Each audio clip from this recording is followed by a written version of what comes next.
Hey folks, Adobe has just released Lightroom Classic version 12.3, and this update is a big one. I can't wait to tell you about all the new stuff they've added.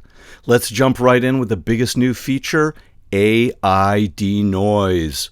With the latest release, Adobe has finally added AI noise removal as a native tool within Lightroom and Photoshop Camera Raw. And the good news is that it's fast, it's super easy to use, and it produces gorgeous output. I could not be happier with the job Adobe has done bringing AI noise removal to their flagship photo programs. I must say, this one feels way overdue. Improved noise reduction has long been the #1 most requested feature for both Lightroom and Photoshop. For quite a few years now, Adobe's noise removal algorithms have lagged behind the competition, and most photographers wound up turning to third-party solutions like the ones made by Topaz Labs and On1 Software.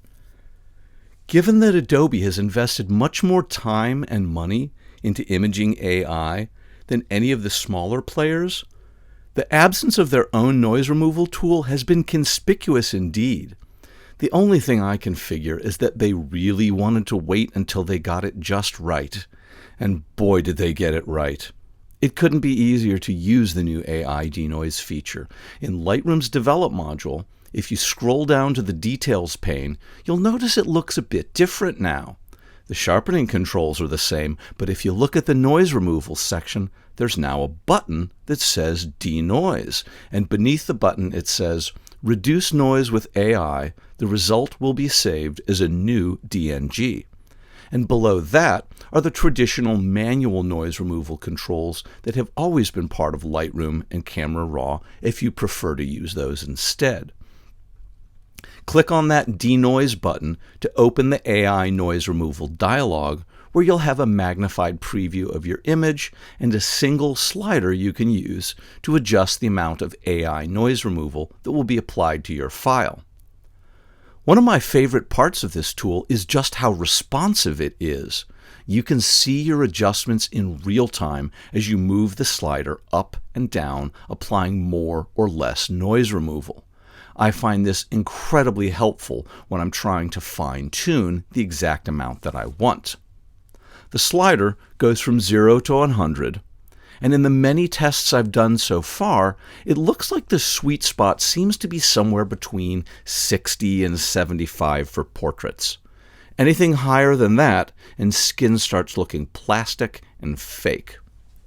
With images that are more bold or graphic in nature, you may be able to get away with even higher values, up to maybe 85 or so. Anything higher than that starts to look artificial as the details get smeared out a bit too much. Typically, I will swing the amount slider back and forth in wider increments at first to see how the adjustment is impacting my image, and then I'll make smaller moves to narrow it down to the exact amount I want. It's a balance between removing noise and retaining detail. I'm trying to use as low a value as I can while still getting rid of as much noise as possible. I will almost always choose a slightly noisier image over a plastic or waxy looking one. Once you've set the amount, click the Enhance button and Lightroom will create a new, separate DNG file with AI noise removal applied. The newly created files will have all the same adjustments as the original file, and they will be named to reflect the enhancements that were done to them. In this case, Enhanced-NR will be tacked on to the end of the existing file name. Another way you can access the AI Denoise function is via the Enhance menu item. If you right-click on any image thumbnail and choose Enhance from the pop-up contextual menu, you'll open the Enhance preview window where you can apply various image enhancements. You can also access it via the Photo menu by going to Photo, Enhance. Previously, the Enhance dialog had two options. One enhancement was for super resolution, which would double the width and height of your photo, and the other enhancement was for raw details, which would increase the detail and structure in raw images. In addition to those two previous options, the enhanced dialog now contains an AI Denoise option, and triggering it here is the same as triggering it via the Details pane in the Develop module. Both methods open the same dialog, and both create the same DNG output files. A couple of notes. At this point, AI Denoise can only be applied to raw files. You can't use it on TIFF, Photoshop, or JPEG files. Adobe has indicated that support for those formats will be coming with a future release, but for now it's raw files only. Secondly, you cannot apply denoise a second time to an image that has already been enhanced once. The option will be grayed out in the Details pane. Third, there is a new badge that will appear in the grid and on the film strip, indicating if an image has been enhanced using any of the three enhancement options. It looks like a little constellation of three little stars or sparkles.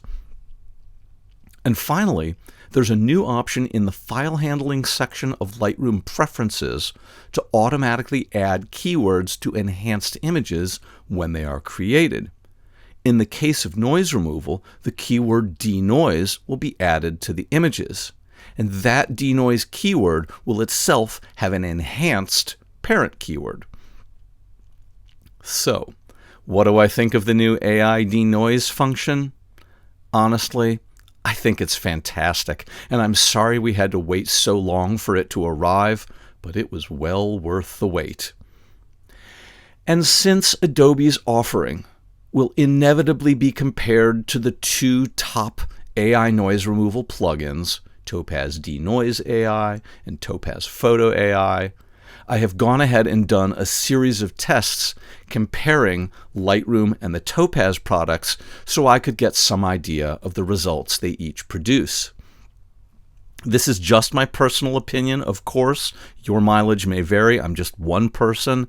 But to my eyes, the new AI Denoise routine in Lightroom Classic 12.3 produces output that is equal to or better than either Topaz plugin or ON1's AI noise removal. Now that may be a controversial opinion, and we'll see how well it ages, but right now that's exactly what I'm seeing in every one of my tests, going from fairly vanilla ISO values like 3200 or 6400 all the way up to crazy ISO values like 102,000. In almost every single case, the Lightroom Denoise routine is just as good, if not better, than the Topaz ones. There, I said it. Now, when you get into those astronomically high ISO values, the tendency with the software is to produce somewhat unrealistic results. You typically get weird patches of color, and your details get blurred out too much. I was pleasantly surprised at how well Lightroom was able to handle both color and detail in removing noise from those super high ISO shots. It is also considerably faster to use than any of the other options. The live preview is so much more responsive. There's no waiting around for that preview to regenerate every time you move around to see another part of the image.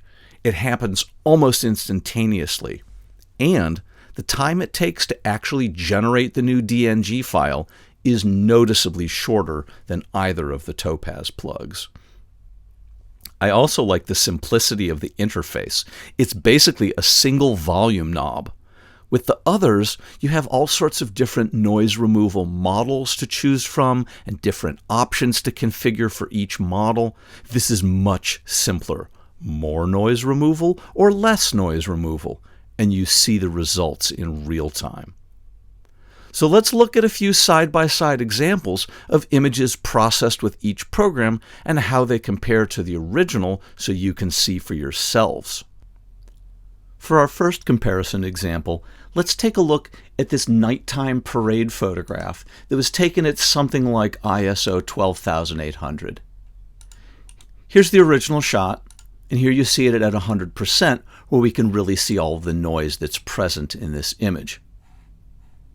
Now let's compare and contrast the noise removal jobs that were done by Topaz Denoise AI and Adobe's new AI Denoise feature. In all of the cases that we're comparing here, you'll see the Topaz version on the left with a red label and the Adobe version on the right with a green label. So let's bring up the comparison view. And if you look at these two, they're pretty equivalent. Both programs have done a pretty good job of removing the noise and retaining the detail that was in the original picture. On this initial look, I'd have to give the nod to Adobe since I think they did a better job of preserving the details.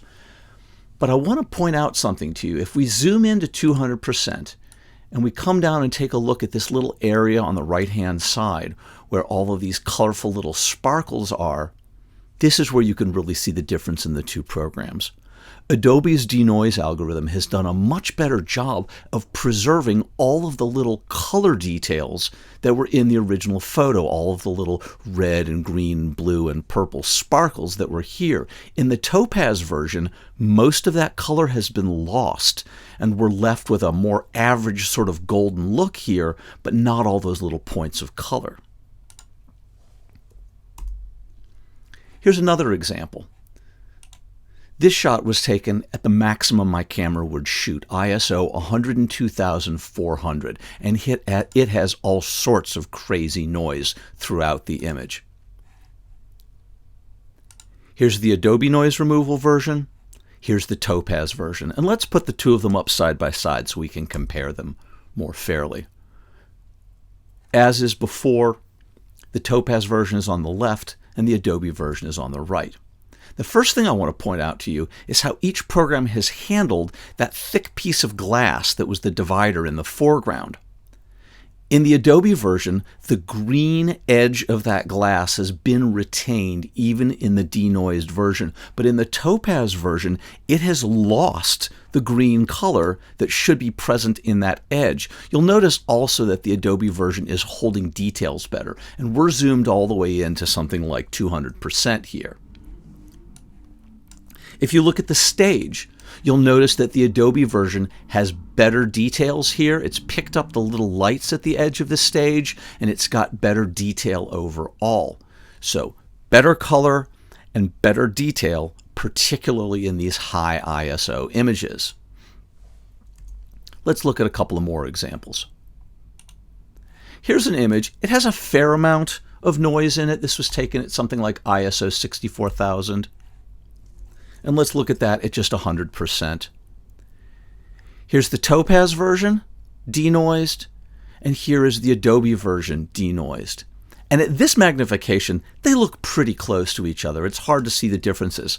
But if we put them up side by side, you actually can see some of those differences, particularly if we zoom in to 200%. Notice that the Adobe version on the right has better color rendition. You can see it in these little areas right here, where it's done a better job of rendering that underlying color. It's also got better contrast and edge detail. I also think it's removed a little bit more noise. So once again, I have to give the nod to the Adobe version. And then let's look at one more. Here's a shot also taken at an astronomically high ISO value. This one was shot at 51,000 in a darkened catacomb. So here's the original shot. Here's the Topaz version, and here's the Adobe version. But there's one critical thing I want to point out in these differences. If you take a look at the Rapid Strap logo, the black Rapid logo that's right here, this letter R, in the Adobe version, the yellow coloring of that little embroidered R has been retained in the denoised version. In the Topaz denoise, it has lost that color. It's become washed out and sort of bland and colorless. The Adobe version is much more accurate for color. One more side-by-side example. Here's a basket of chili peppers, also shot at a very high ISO, The maximum my camera will go, 102,400. And as you might expect, there is a tremendous amount of noise. Now let's compare the two noise removal products that we have been looking at.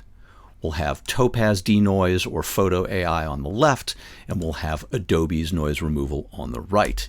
And if I compare the two versions, they're both pretty good, but I'm still going to give the nod to the Adobe version as I feel like it did a better job of retaining the detail and color of the basket that's holding all of these chilies. It's just a little bit more natural looking. So there are a few side-by-side comparisons for you, but you don't have to take my word for it. Try it out on your own images. And for those of you who own both Lightroom and either one of the Topaz products, I'd love to hear your own experience comparing the results from each. So that's the first big new feature, AI Denoise, and it's a doozy, but there's more good stuff in the 12.3 update. The other cool thing Adobe added is the ability to make curves adjustments within the masking system. You can now apply curves to a local area of your image, something that has been sorely missing. This feature was introduced with the last Photoshop Camera Raw update, but it hadn't been ported over to the Develop module in Lightroom yet. And this left the two programs slightly out of sync for the first time I can remember in many years. Normally, Lightroom and Camera Raw are always kept the same, feature for feature, and this latest release should bring the two back in sync again. This is another feature I've been hoping for because it allows for some much more subtle localized adjustments. If you mask off an area of your image, adjusting exposure is a somewhat linear process because everything that you masked off is going to be made equally brighter or darker as you raise or lower exposure, regardless of how light or dark it was to begin with. But if you use curves to make those exposure adjustments, the amount raised or lowered can actually vary depending on which tonal range is being adjusted. This gives you the ability to make more subtle changes that blend in better with the rest of the image. Take a look at this first example. This is a picture of my friend Bob walking up from the harbor in a tiny Vietnamese fishing village on a bright, sunny afternoon. The camera has done a beautiful job of spot metering for the subject to bring him out of the backlit shadows. But in doing so, the entire background has blown out quite a bit. I'd like to bring some balance back to the image if possible. The AI masking tools allow me to easily select that background with a single click. But if I try to bring down the exposure or the highlights very far, it starts looking unnatural, sort of flat and dull. But watch what happens if I use the new curves adjustment on the background instead. I get a much more pleasant result. The changes aren't the same across the entire range of dark to light in the masked region, and so they blend in better with the surrounding areas and they look more natural. In this second example, there's a brighter area in the lower right corner of the image that I'd like to tone down just a bit. I'll mask it off with the Object Selection tool or the brush. Once again, notice that if I make a linear type adjustment, like exposure or highlights, the result is somewhat unnatural. But if I use a curve adjustment instead, I get something more pleasant and natural looking. Note that when you're using curves in masking, the histogram displayed in the curves box will be for the masked area only and not for the entire image. Having localized curve adjustments is a welcome addition to Lightroom. I use it all the time now that we have it available. And it's yet another technique that previously called for Photoshop and now can be done natively in Lightroom. The next new feature I want to tell you about is the addition of two new AI people masks. One selects facial hair and the other selects clothing. There are also a couple of new built-in presets that take advantage of those two new mask types. So those are the three big new features, But there are some other smaller changes I want to tell you about as well. The first one is an interface change in the Develop module. The little switches that previously indicated which Develop panes were enabled or disabled have now been replaced by visibility icons indicated by these little eyeball symbols. And the icon will be lit up white if any adjustments have been made in that particular section, and it will be grayed out for any sections where you haven't made any adjustments. Clicking and holding on one of these eye icons will temporarily disable any section where you've made adjustments, and releasing the click will re-enable that section. And if you prefer the switches, you can Option click or Alt click on any of the eye icons to turn them all back into switches again. The other interface change in the Develop module is the addition of small indicator dots in the toolbar showing you if you have applied global edits, cropping, spot removal, red eye correction, or masking. You'll find those dots underneath the icon for each of those tools. And with Lightroom Classic 12.3, when you make a localized adjustment, the mask name is now added to that history step with its settings like exposure or contrast or highlights appended to the end of the step name. There's also been a tweak to the Photoshop round-tripping function. If you happen to have more than one version of Photoshop installed, you can now choose which one will be used in the external editing preferences. Lightroom now has the ability to open a group of images as a layered smart object in Photoshop. Previously, you could open a group of images as layers, or you could open a single image as a smart object, but you couldn't do both. Please note that this option only works with Photoshop 2022, which is version 23.0 or higher. Adobe has also added a new keyboard shortcut to open files as smart objects in Photoshop. On a Mac, that's Command-Option-X, and on Windows, it's Control-Alt-X. The Lightroom team has also improved the scrolling and walking performance in the Library module, particularly for Mac OS users. Stepping through individual images is faster and scrolling is smoother, including in full-screen display. And the rest of the improvements in Lightroom 12.3 are the usual bug fixes, along with additional camera and lens support, but the real stars are AI Denoise, localized curves, and the 2 new mask types. For more Lightroom and Photoshop videos, be sure to subscribe to my YouTube channel and go ahead and click the bell icon to get notified anytime I post a new video. And if you aren't already on my mailing list, head over to jeffhirsch.com and sign up for the mailing list, and you'll get updates on my classes and workshops and trips, along with bonus tutorial videos and articles for Photoshop and Lightroom. I promise not to spam your inbox, and I will never ever sell your address to a third party. Thanks for watching, and I'll see you next time.